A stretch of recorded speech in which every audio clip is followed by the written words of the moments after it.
But just to kick things off, Daniel, so again, I'm really excited to sit down and chat with you. I've been a longtime user of DefenderShield products, again, for well over a decade now. And this is certainly a topic that I think so many people need to know about, right? Because it affects our everyday lives. So I just wanted to kick it off by asking you what first inspired you to kind of research and develop these solutions to reduce EMF exposure. Let me give you a tiny bit of my history. I was in Bell Labs many, many, many years ago, and my business in Bell Labs was developing standards and doing testing for technology. And so it was what was deployed that I had tested and the standards they met. So I was pretty familiar with electronics for quite a number of years. And I guess probably over 15 years ago, maybe even more now, my sons, who are adult men, were visiting, and they had their laptop on their lap. And my wife says, "I want grandchildren. That can't be good for you." Now, she was a social worker at that time. And I looked at her and I said, "No, that can't be true. I'm very, very familiar with what's going on, but it can't be true." But both me and my sons said, "Hey, wait, maybe let's take a quick look. Maybe there's something there." And even back then, we knew that there was influence from electromagnetic radiation, or RF, radio frequency stuff, coming off of the laptop with their Wi-Fi and Bluetooth. And even back then, it was known that from scientific evidence that there was 25% male sperm immobility after 3 to 4 hours of use on a laptop. And ironically, I was in the industry writing the standards for the industry, and I didn't know that. Wow. And so I had, at that time, retired from the telecommunications space. And we said, well, I'm a mechanical engineer, so I can probably figure out how to shield the emission from a laptop from a male or female, by the way. At that time, we knew that 2% of females exposed to that had some tumor, some cancerous, some percent cancerous. So it was like, wow, this is pretty serious. So what I did was I designed a laptop shield, which is called DefenderShield, a Defender pad at that time. And I said, well, I can make it for you guys. And they used it. Their friends wanted it. And so I said, okay, well, maybe we'll start manufacturing some of this stuff. Let's make 1,000 of them and see what happens.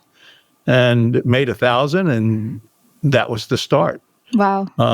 It was literally to help my sons have grandchildren, which, by the way, 15 years or so later, I still don't have grandchildren. Maybe one day soon. I'm hopeful. I'm still hopeful.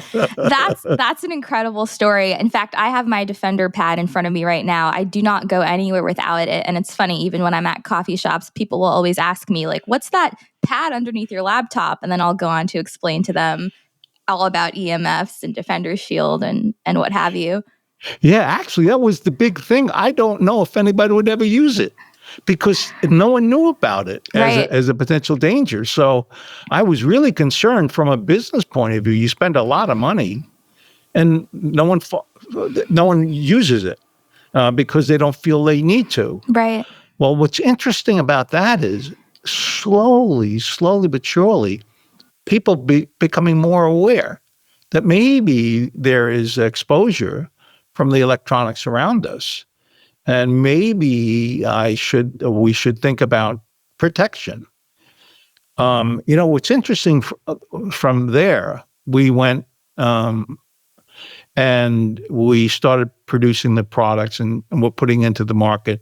People were starting to sort of agree that maybe from a conservative point of view, even if they didn't really believe it was truly dangerous, that they needed to be conservative about it, and maybe precautionary measures should be taken and they should use it. And that actually started. It was slow early on, but it was slow but true. And then I was reading an article about a young 16-year-old child that was harassing her parents to get a cell phone. And the parents were reluctant to get for their daughter, a very healthy, conscious woman. And I knew that the cell phone at that time was potentially dangerous to the frontal lobe, the front of the head. And so I read the article, and it said how after about a year or so, the daughter actually used it incessantly over that year, and she developed the frontal lobe cancer. Wow. And she passed away. And that was, to me, very, very frustrating, because why don't we know about this? Now, it was an isolated case. It may be that it's not truly a problem for the mass market, but science was suggesting even back then the frontal lobe has soft tissue and was more susceptible than other parts of the body. So interesting. So I said, look, the technology we developed for our laptop shield, our fender pad, actually would work in a cell phone. And then I started producing cell phones. Brilliant. Daniel, question for you on the science front. So first of all, I'll let you know, my mom, I feel like, has always kind of been ahead of the curve with all of these health trends, right? Like, she's one of the pioneers who used to shop at Whole Foods. Even before EMF research and whatnot came out, she always would say, keep your phone on speakerphone, never put it up to your head. Prior to even knowing about DefenderShield or your laptop pads, she would always make us put a pillow on our legs if we were sitting. Wow. Yeah, she's done a lot. She's truly brilliant. She doesn't give herself enough credit. But she was always kind of, informing us of, okay, these are things you can do to help mitigate the risk of exposure. But for folks who, like, this is their first time hearing about the term EMFs, you mentioned science before. Can you just share, like, how EMF radiation actually affects our bodies on a cellular level? Because I think education, right, is truly so important when it comes to understanding, like, why should we be avoiding or mitigating the risk of EMFs? Thank you for asking that question, because it's really the origins of what we want to talk about. I think it's all about understanding the impact of a toxin to the human body. And if you think about it, radio. So let's talk about what it is first. There's two forms of electromagnetic radiation we talk about in our world. And it's this stuff that comes from the wall in your room. This extremely low frequency ELF, extremely low frequency emissions at 60 hertz. And the wires that run when you have something plugged in, there's electrical current through, and that generates electromagnetic radiation at 60 hertz. So there's that one form, the wires running in your house, the wires running along the road, the big high-powered ones that are very high up, they're generating electromagnetic radiation. So that's one form, which is an important emission that's surrounding us that you need to be thinking about. And then the other was radio frequency, RF. Mm-hmm. It's the stuff that comes from your cell phone, the stuff that a cell phone, for example, you have your cellular connection that goes from your cell phone to the cell tower. That's a physical connection. And then you have Bluetooth. That's an RF signal. It's less power levels, but they are an RF signal. They're about the third power level than a cell phone. Wow. And then of course you have GPS. You're generating signals to that are constantly pinging where you are. And then finally, you have Wi-Fi. Wi-Fi is an RF signal as well. And that goes from your cell phone to your router. Right. So when you pick up a cell phone and you put it to your head, you have 3 to 4 transmitting signals that are touching something somewhere. And the power levels are relatively low. I'll give you an example. A microwave oven operates at roughly 2.3 gigahertz. What is a gigahertz? A hertz is one cycle passing something in 1 second. It's a wave that passes 1 cycle per second. A gigahertz is a billion cycles that passed 1 second. And so, like, if you're looking at the waves in the water at the ocean, you'll see one wave go by, then the second later you see another. That's a cycle. Wow. That's a hertz. If in 1 second going past that point, a billion go by, that's a gigahertz, billion cycles per second. That's what your cell phone uses, a billion cycles per second. That's connecting. And so there's the frequency that occurs, and then there's the power. A microwave is roughly 2.3 gigahertz. A cell phone is 1 gigahertz. A microwave at 2.3 gigahertz typically can go up to 1,000 watts. You know, when you go buy a microwave, it says, well, I want a 1,000 watt one. I want a 700 watt one. That's the power that's generating. And then a cell phone is about 1.6 watts peak. It's much, much lower. Right. But a Chronic microwave, exposure. a microwave is a thermal emitting signal. That means it heats stuff up. When when you have a microwave oven, it's heating the water in between cells, heating those cells up, and they begin oscillating really, really fast, and then your meat's cooked.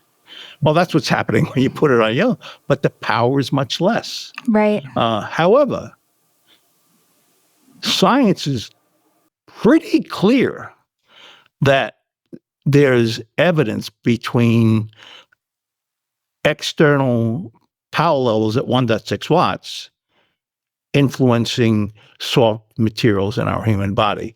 We started off with the laptop, and laptop generating a Wi-Fi signal probably around more than 1.6 watts per kilogram can immobilize the male sperm.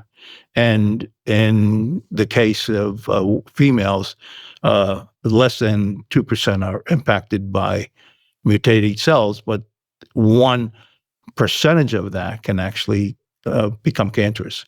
So that's the mechanics in our environment. It's been introduced to our environment for the past 30 years or so. The difference 30 years ago was an RF signal was away from you. You didn't have all these signals Right. around you. But today, it's literally in your living room.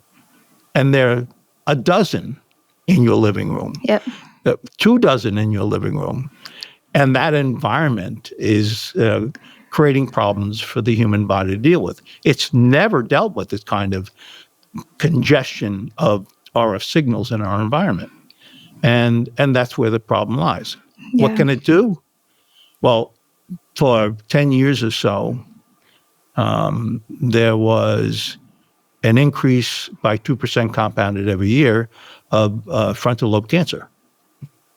Is it a coincidence? We know it's the soft tissue closest to the cell phone. We know that thyroid. If you have an RF signal, fluoride, and you have a mutated cell in your family lineage, you're 3 times more likely to get thyroid cancer. this is science, we know, very well studied science. In fact, if the body, when exposed to an RF signal, goes into what we refer to oxidative stress, which is where the body's doesn't know what's going on. So there becomes an imbalance with the free radicals and the antioxidants in the human body. I actually think it's not necessarily oxidative stress. In part, it's oxidative stress. But we know from Dr. Navio that the cells respond naturally to a toxin. And the body, every part of the body, is reacting in different ways called cell danger response. And that's actually responding by changing the body's protection, right, when it's trying to survive. Just like if you have when you see a bear in the woods, you automatically run. You don't think about it. Well, that's what happens to the cell. So, is this a problem? Maybe. Science suggests it. It's controversial. We know that some industry experts don't believe that. Industry experts being those who provide the service and so. And then you have independent science, which suggests it's maybe not. Right. And so I'll give you an example of Dr. What's his name? Ollie Johansson. A buddy of mine, Ollie Johansson, has been doing research on RF for 40 years. And he actually identified this cell-brain barrier that protects the human body breaking down in the presence of RF. Wow. And then that breakdown actually exposes your cells, your frontal lobe cells, to potential dangers more so than others. And I think that's all so interesting, Daniel. And the first thing that comes to mind too, I mean, when you were talking about, the science that supports all this, is that oftentimes I think just our human nature is that if something doesn't inherently bother us or innately bother us, like if we don't have symptoms, we don't necessarily think it's an issue. But I think in the context of EMFs, I have quite a few friends who I know are very quote unquote EMF sensitive. Like they'll actually get headaches or other, symptoms if they're, wearing Bluetooth headphones. And is that basically I guess the nature of having that barrier being broken down? Like why are some people more sensitive to EMFs than others? Thank you for asking that question. It's so when I started this over 15 years ago, it was roughly known that about 15% of us responded to an RF signal in a negative way. Would have, I don't know, we'd have burning sensations, we'd have depression, we'd have fatigue, we'd have dizziness, nausea. We wouldn't sleep well. Our memories wouldn't work. Well, we know, because of science studies years ago, that about 20% of us would have some form of electric hypersensitivity, is what they call it. And it was a very real condition. In the U.S., it's not acceptable medical diagnosis. In Europe, it is. Not surprised. So, yeah. So there's this dichotomy of the world and how they deal with this. And the concentration of RF from the studies done 10, 15 years ago has been much more. And guess what? Electric hypersensitivity has gone up to 50%, some studies suggest. And Jacqueline, 80% of those who are affected are women. And we don't know why. Interesting. It's really true. I don't know, you're more the canary in the coal mine than I am, but there's something going on. And it is clearly increasing. And it's serious. Actually, believe it or not, when we talk about this, is it cancerous? Well, there's scientific evidence suggests there is linkage for cancer. But electrohypersensitivity, I'm more worried about that. Right. And the reason why is it's pervasive. Not only that, it can be pretty seriously debilitating. Right. I work with clinics. One was out in San Diego, and they had someone come into the clinic, and they brought him in on a wheelchair. And Dr. Court, a friend of ours, started looking at him, and he began realizing this guy's hypersensitive in an extreme way. Turned out Dr. Court is electric hypersensitive. And so he's pretty responsive to patients who come into his office. And in fact, he became so familiar with it, he ultimately became Dr. EMF. He literally is the expert in the industry, and I've known him for many years. Interesting. And that person worked in a building in which it was high power levels of extremely low frequency emissions. So his exposures were extremely high. So they began working with his diet. They began working with exposures. They began working with mitigating exposures, all the things you would do to try to help balance the human body, to try to be more responsive and resilient to exposures. Yeah. And they eventually were able to bring this patient, to a normal space. Before I knew Dr. Court, I didn't know any clinicians that could turn around electrohypersensitivity. It was pretty serious back then, and I felt very frustrated. In fact, that's why my son and I wrote a book, Radiation Nation, was because we were so frustrated that no one knew using a cell phone potentially could be dangerous. Right. Here's a question for you, Daniel. So on the topic of mitigating exposure, you mentioned some common sources of EMF exposure before. Understanding that we can't all live in a bubble, right? Like we live in this world, we're constantly going to be exposed to different types of EMF sources and whatnot. What are some, I guess, just practical steps that someone could take to help mitigate those levels? And I'll share with you a few that I do, a few of my habits, and I tell my followers this too. Every night I unplug my Wi-Fi. I will say I live in an apartment building, so I don't know how effective that is because obviously there's people above and below me, but I do unplug my own Wi-Fi. I always have my phone on airplane mode if I, don't necessarily need to be out and have it connected to cellular data. I obviously use my DefenderShield shielding products. I did recently get a Faraday cage, and I'm really curious of your thoughts on that. I mean, how, I guess, extreme would you go to really mitigate EMF exposures, like at night, for example, when we sleep? And then I have these like stickers that basically are like harmonizers that claim to like neutralize the EMFs. I'm curious of your thoughts on those too. I know that was a lot, but these are the questions I have for you. I was so excited to ask you all of them. There are devices. I did the testing for the Bell system, so I'm pretty familiar how to verify and substantiate the claims of a product. And I actually went to an FCC laboratory and had them test my product. And the reason why is because I could be biased. Right. How could you believe what I gave you is being true? Because I'm the source of the testing. So when it comes to devices, look at the science substantiating the claim.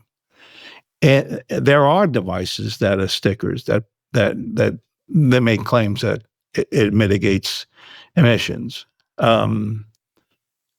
You need to find the evidence that that's true.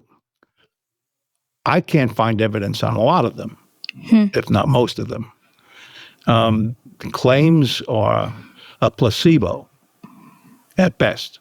So I do recommend, if you choose to look at devices for protecting yourself, that you look at the study work that's suggested. And by the way, if someone shows you that the red blood cells don't coagulate as much as when shielded, that's not evidence. That's a temporary Right. body response.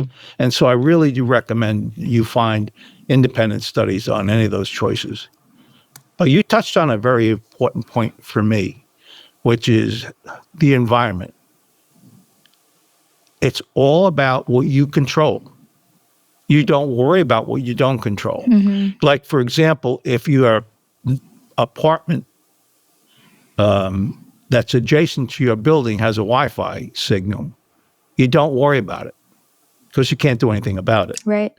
And by the way, the rules of thumb, 1 to 2 foot away from a signal, 80% of the cell danger is gone.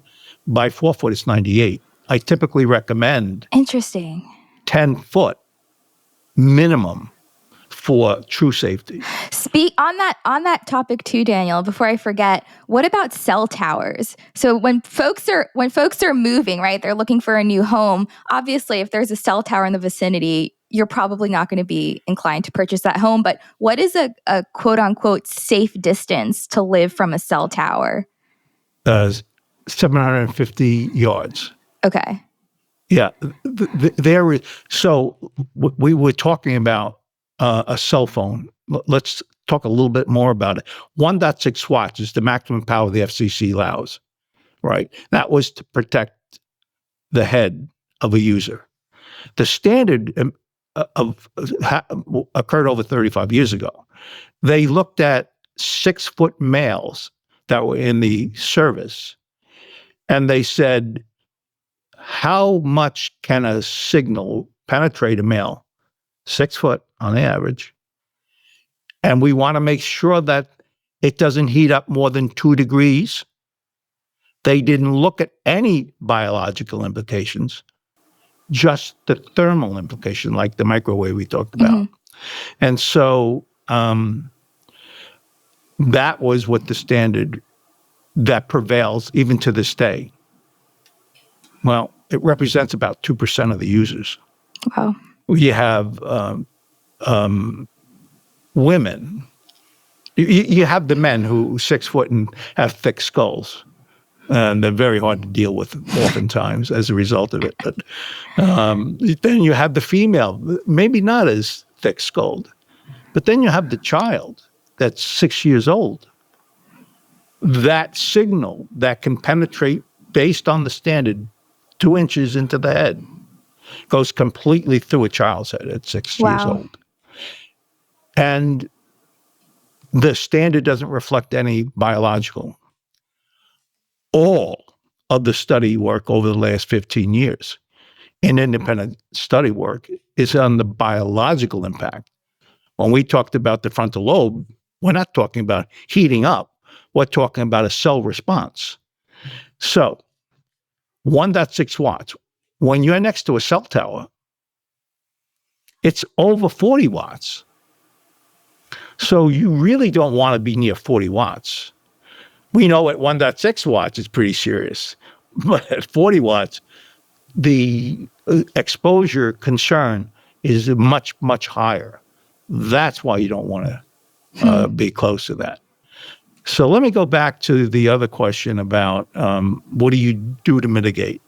The bedroom is probably one of the most important places in the house that you need to worry about. You don't want anything in that room. You don't want a cell phone. You don't want a Wi-Fi. You don't want any transmitters in that room. You, oftentimes for hypersensitive, even being close to a wall can bother you because of the wiring in that wall. So oftentimes you want to make sure the headboard is not close to that wall because ELF is coming out of that wall. So you want a sanctuary. I was doing a podcast once with a very, very bright lady, and I was telling her the sanctuary or the bedroom is really important. And she was, thank you so much for that information. Really, really appreciate it. She didn't believe a word I was saying.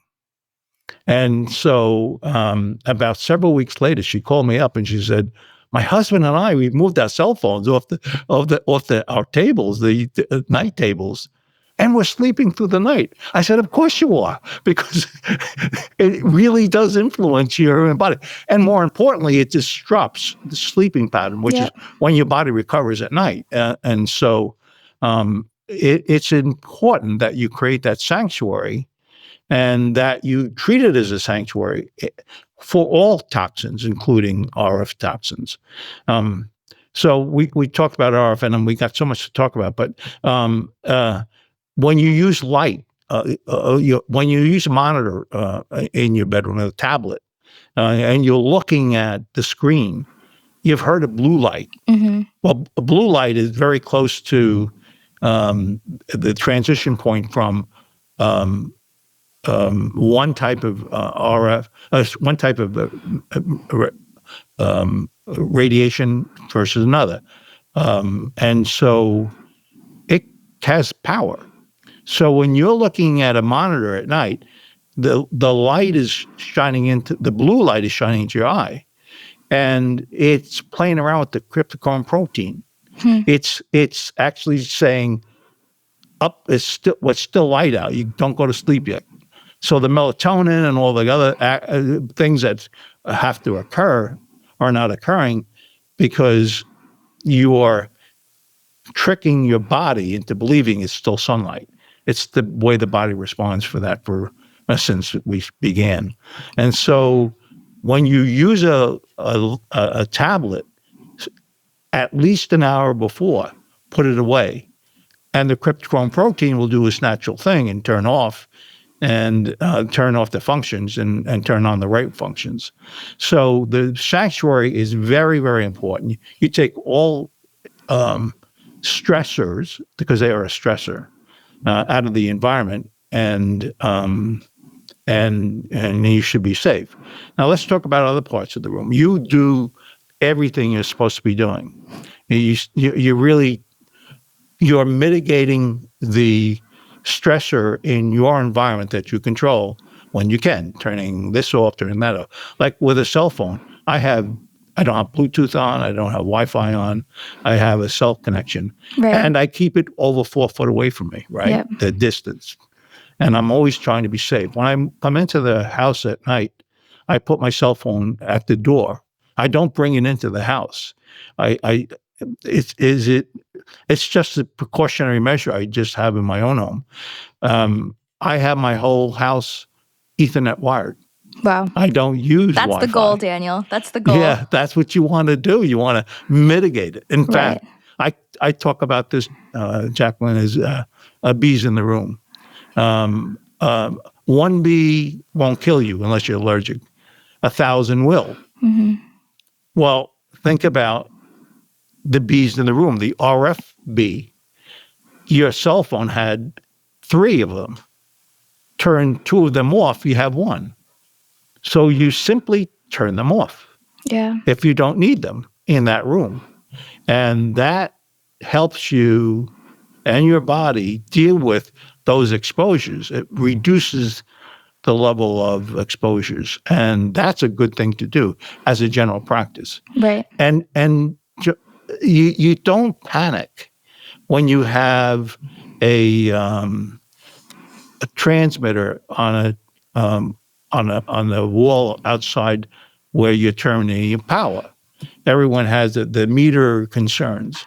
Well, that meter signal is 1 watt. And if it's in the garage, that's 20 feet away from your living area. You don't panic about that if that's the case. You panic if it's on the wall and your bedroom headboard is right at that wall. That's when you panic, because there's no distance.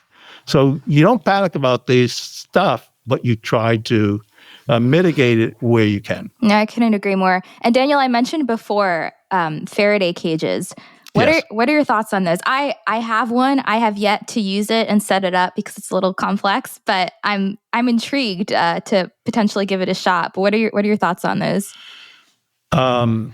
Faraday cages have a a role. They are used by the military to shield their electronic devices. Interesting. And if you were an enemy and you wanted to find your enemy that has a cell phone in a Faraday cage, you'll never find it because it can't find the transmitters. Right. So it's a cloaking device that's used in the military for not only hiding, but also protecting electronics. And so if you are interested in moving around your area and not be found electronically, that's a great thing to have.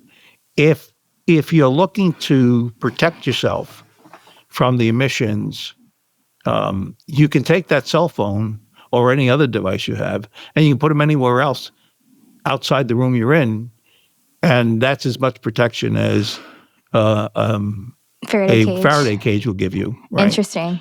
And even so, if it's 4 foot more away, you're fairly safe. So do you really need one? Not necessarily. If you're electric hypersensitive, you will. Yeah. A lot of people really do because of that. So we have Faraday cages, and we sell them a lot to the industry. Yeah. But we also sell a lot to the military. Very for that interesting. reason. Okay, well, I'll keep you posted if I give it a shot. It's currently in my closet. Again, haven't set it up yet, but I think I'm doing all the other things to. I think you're doing do everything you can. should be doing. Yeah, exactly. And one other question too for you, Daniel. So going back to Bluetooth, I'm sure you have you cringe, because I know I do every time I see someone walking around with the AirPods or, the Bluetooth speakers. And I'm guilty of it too. I mean, I have a set of AirPods that I use sometimes when I do my podcasting or when I'm lifting weights, but what are your concerns around that? And I mean, I know you mentioned earlier, Bluetooth has was it a third of the amount of frequency? So is that still something to be concerned about? Yeah, it's a third of the power level. Right. So cell phone's 1.6 watts. Bluetooth is 0.4 watts. So is that a concern? Well, probably 8 years ago, I saw a study that showed a frontal lobe that was damaged, DNA damaged, at 0.1 watts.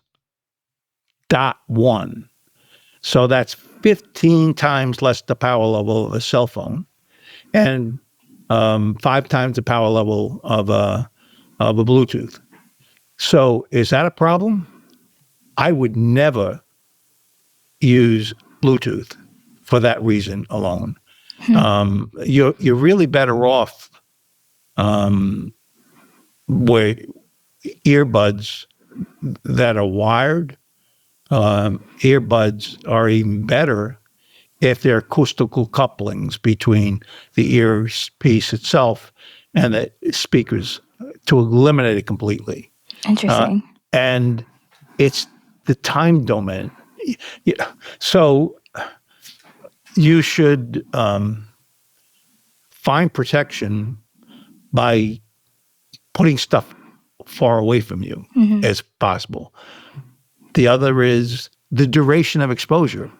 So if you're using a cell phone and it's 5 minutes, you're really safe for the rest of your life. It's when you increase the power usage that it becomes more and more dangerous. Right. So with your earbuds, which you should never use, by the way, and you're using it for an hour or 2 hours, it's 0.1. It takes 0.1 watts, and it's 4 watts. Right. And so there's potential danger. Right. Of frontal lobe concerns. What about with Bose speakers, Daniel? I have a Bose speaker. I use it sometimes, but if it's far from you, right? But the Bluetooth signal still goes through the air. How does that work? Yeah, that's all about where it is, right? And where the power levels are. If you have a Bose speaker or any manufacturer's speaker, and you're using Wi-Fi, it is most of the time one direction. It's to the speaker. The speaker is not transmitting out. It's only receiving. Right. And so they're fairly safe. I mean, if you can avoid it, it tends to be slightly better, but there's not much difference, only because time. Yeah. They're not transmitting, and they're not, if they do, it's not often. Yeah. So interesting. And also too, Daniel, one other thing that came to mind, 5G, right? Oh, This could be a topic for a whole other conversation. it is, But we'll try. we hear a ton about 5G, right? Higher frequencies, cumulative exposure. What is the danger of 5G for folks who are like, I don't understand any of the context behind why this is so controversial? Okay, so the controversy truly lies in the increase of frequency rates with 5G. What do I mean by that? Well, as we've talked about, a cell phone is roughly 1 gigahertz. With 5G, it can go up to 300 gigahertz. Wow. Very, very much faster and faster and faster. An example of a concern at 90 gigahertz, for example, is it's used in devices. When we were in college, we were protesting, and someone took a big hose and washed us down. We ran. Well, they have an equivalent of that in modern day, which is an RF signal, which is at 90 gigahertz. And when it transmits to the body, you have your sweat glands act out as an antenna at 90 gigahertz. And you get hurt, you're feeling like you're hot, and you run.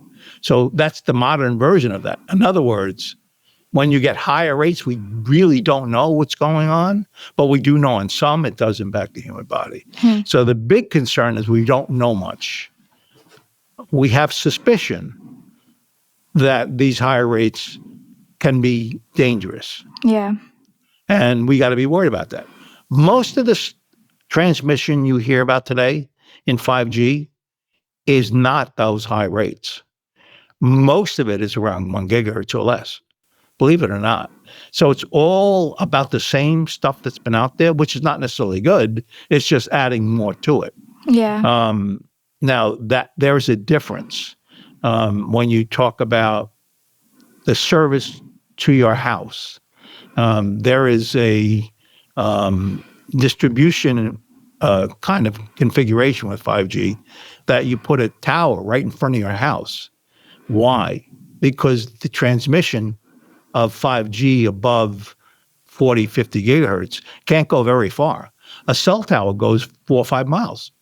Well, some of the faster rates, as you get higher and higher in frequency rates, say at 40 to 90 gigahertz, they don't go very far. They can only go about 750 feet. How do they fix that problem? They take the power level of what you typically had around your house at 1.6 watts, or 40 watts that was 5 miles away, to 40 watts in front of your house. That's power level. If you had a child in your front yard, that's never been there before. Yeah. So there's a real concern that the power levels that are required to transmit those 5G signals are going to be much, much higher. Right. And then satellite. Yeah. If you have a satellite communications with 5G, those current designs go up to 80, 90 gigahertz, and they go up to 40 to 60 watts. And that's going to be in your backyard. So I think the concern is all about the new frequency rates and the power levels associated with it. Right. That's never been in our environment. Should you be concerned? The answer is yes, in my opinion. But it's not scientific evidence. Why? Because we don't have any research on it. Right. No one really knows. Although one thing I haven't talked about is RF, when exposed to the gut, bad bacterium like RF signals, they propagate very well. So the problem we have when you're exposed to an RF signal is the disruption in your microbiome. And if you're electric hypersensitivity, if you have it, there's a high likelihood you have DevC, which is a bacterium, a particular bacterium that actually can be pretty seriously dangerous to the human body. Wow. So, but it's interesting how so many who have electrohypersensitive have a DevC increase level. Well, Wow. we know at 20 gigahertz, which is the 5G space, there was one study I saw that showed an increased level of bacterium, bad bacterium growth. And so we just don't know much about it, and we should be concerned about it. And if someone wants to activate a service in front of your front yard, don't take it. Yeah, no, I couldn't agree more. And that's why I'm so grateful for all the work that you're doing to educate people on this topic, because it is so very needed. Yeah. And also too, Daniel, I've heard you state in previous conversations that the current safety standards for EMF are insufficient and need to be rewritten, right? Yet you just said that might be a bit of a challenge because there's not enough research yet. Are you aware of any research going on right now that will hopefully, I guess, like lend to more or better rather EMF safety standards in the future? I don't think so. Let me explain a little bit more about that. The FCC, under Wheeler, a previous chair a few years ago, approved 5G using the current standards. And as I explained before, the current standards represent 5% of the use, where 95% are not considered when the standards were developed. So the Kennedy, who is now going to be in the government board here, he actually brought the FCC to court, and him and Dr. Davis brought a suit against the fact that the FCC have not done their legal responsibility of understanding the current understanding of RF signals. And they lost in court. The FCC lost in court because they did not look at the research over the last 30 years. Wow. And so I always tell everyone, you're the architect of your own destiny. You don't wait for someone to tell you shouldn't do that or use that in that way, because the FCC, in my opinion, has lagging understanding in litigation as well as regulation for protection of the human using the devices. Yeah, so interesting. Daniel, this has been such a comprehensive conversation, but I feel like we have only just skimmed the surface. So I do hope to have you back on again at some point. We are coming up on time, and I do want to be conscious of your schedule. But with that, where can listeners find you? Where can they pick up a copy of your book, Radiation Nation, learn more about DefenderShield, all of that? So it's DefenderShield.com. We are also, of course, we help products in Amazon, but at DefenderShield.com. And the reason I say that is because we have a learning section that we maintain, which is all the research gathered together. So if you have a question of the implication to the eye or the implication to your stomach or other diseases, we actually spend time trying to educate through providing that information to our users. So it's DefenderShield.com, and that's where you'll find Radiation Nation as well. Awesome. And my last question for you, Daniel, and this is my favorite one to ask, and that is, what does being well and strong mean to you? Know your environment. It really is true that I've seen changes over the years. And I used to love my crisp French fries and trans fats, which you cook French fries in years ago, was banned in Europe, and it took. This had only been banned in the U.S. for a few years. We used it for 30, 40 years. And so it's like when we have things introduced in our environment, be aware of it, enjoy what it is and bring the values it has, but also be careful and make your own decisions on those external exposures to your internal body. So, in fact, in general, I mentioned this, you're an architect of your own destiny. So you're the one who's responsible for you, no one else. Love that. Yeah, I mean, the mission of Well and Strong is to encourage readers to be advocates of their own health, and that starts with education, right? Yeah, so, it really does. It really does. Know your environment. Yeah. And don't take someone else's view. Find your own view through knowledge and information. 100%. Well, Daniel, this was so much fun. I truly do hope to meet you at some point in person one day. You got to come visit Greenville, South Carolina. You're not too far. I will. Yeah, I love Carolinas. I used to go there for years and years and years for vacations down the Carolina shores. Yeah. Beautiful place. Well, thank you, Daniel. We will chat again soon, but I'm excited to share this with listeners, and I'll let you know when it goes live. Thank you very much. You have a wonderful day.